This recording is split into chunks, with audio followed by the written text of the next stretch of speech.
Il faut qu'on en parle. Il s'est passé un événement hyper important dans le monde des intelligences artificielles. On va peut-être bientôt pouvoir avoir notre propre IA conversationnelle installée en local. Et pas qui fonctionne depuis une société aux États-Unis qui peut nous fermer le truc et contrôler avec des biais, etc. Comme vous le savez, il y a une certaine hégémonie pour l'instant des intelligences artificielles conversationnelles avec OpenAI et ChatGPT. Mais il y a d'autres sociétés qui sont en train de travailler sur le fait de créer une IA. Il y a Google avec Bard, et il y a Meta avec Llama. Ils ont annoncé d'ailleurs, suite un peu à l'échec de toute leur stratégie métaverse, qu'ils allaient se tourner à fond vers l'intelligence artificielle, sans savoir qu'ils allaient se prendre un autre coup dans la tête, là, bien violent. C'est que déjà, dans un premier temps, ils ont voulu faire les bons samaritains, et ils ont mis le code d'entraînement de leur intelligence artificielle, Llama, en open source sur Internet. Ça veut dire que n'importe qui peut accéder au code d'entraînement de l'intelligence artificielle de Meta. Qui n'a pas une très grande valeur en soi, parce que ce qui est vraiment le plus important sur ces IA, c'est le résultat de cet entraînement.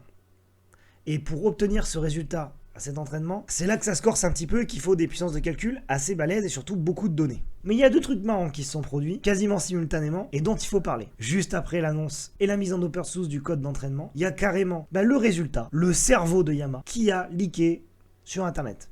Il a fuité sur 4chan. Donc, il est possible de télécharger, je crois que ça pèse 200 gigaoctets, Llama, et le faire fonctionner en local sur son ordi. Il y en a qui l'ont fait.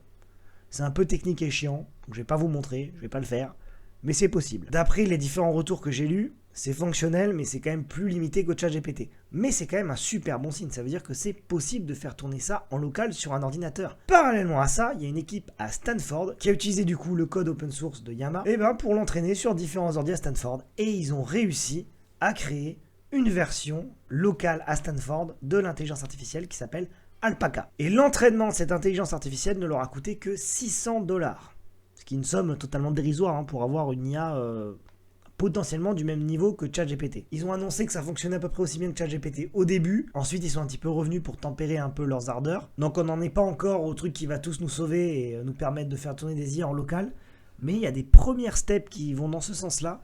Et ça, c'est vraiment une bonne chose parce que c'est un très très gros problème que toutes ces solutions elles soient entièrement dans les mains des GAFAM aux États-Unis. Donc je ferai particulièrement attention aux news de ce côté-là et je vous tiendrai informé là-dessus.